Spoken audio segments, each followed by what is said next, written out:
Hi, my name is Pablo Zabaleta and I welcome you to this video where we will be covering Chapter 9, Organizational Strategies of the Heizer and Render book. As always, let's start with our outline.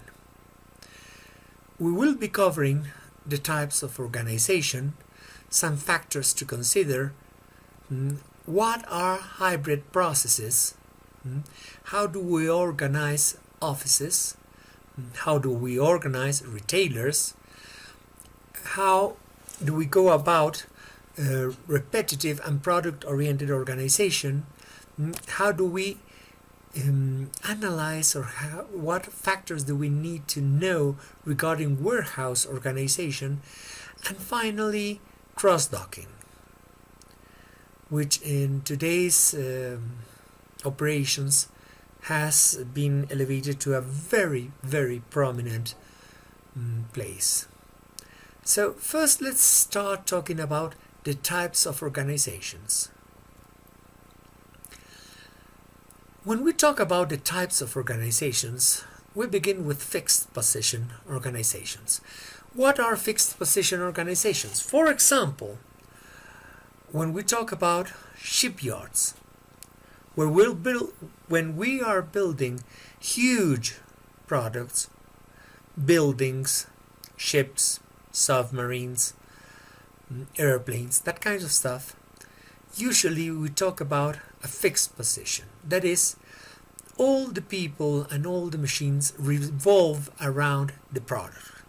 That's why it's called a fixed position. Of course, there are ways to sometimes, for example, build a home in a factory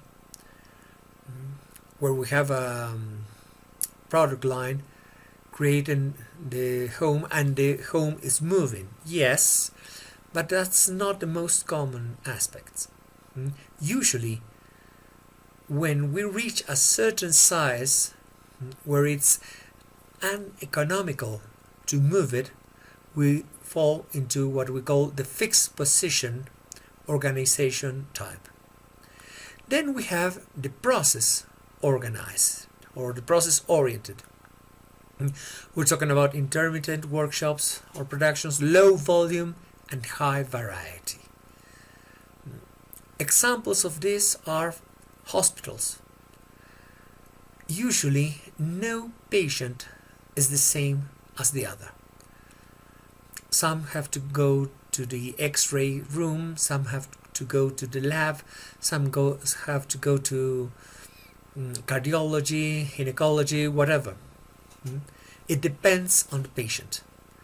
So the path of the patient, the process that the patient will go through, and in this case the attention to the patient is the product that we're talking about, or the service, happens to go in a zigzag dependent on its conditions. The same goes, for example, for a metal mechanic workshop or any other process-oriented factory or production process. Then we have offices.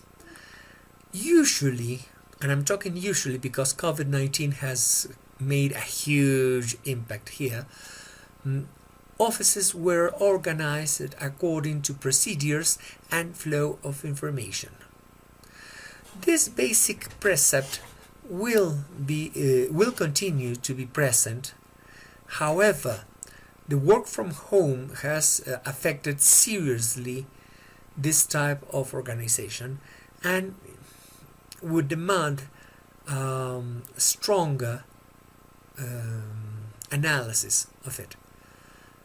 Most certainly, most offices, especially where they have to perform different types of workflows that are highly repetitive in nature, will most certainly fall into automatization very, very quickly in the following years.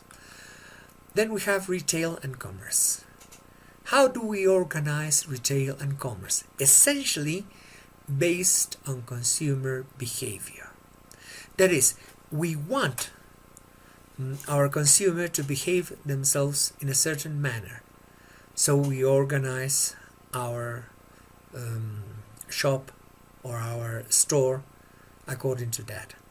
For example, supermarkets are organized in such a way that they force you to move around a lot. Why? Because as long as you walk through the aisles, you are getting exposed to the products and you are more prone to buy something.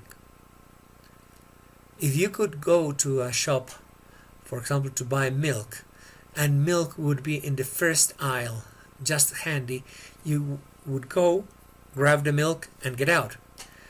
Supermarkets don't like that. They want you to go and try to go to the farthest reach of the supermarket, so that when you go out, you have bought not only the milk, but also some cheese, some cereals, some oranges, some soap that you had forgotten, whatever. That's why it's so hard to go into a supermarket and come out only with the product that you wanted. In the case of stores, there has to be a balance between space and material handling.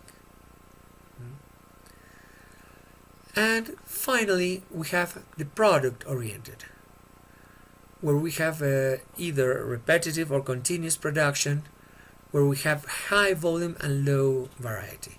In this case, for example, efficiency and minimizing the movement of materials is one of the keys that we have to use in order to make our product flow as fast and as easily as we can.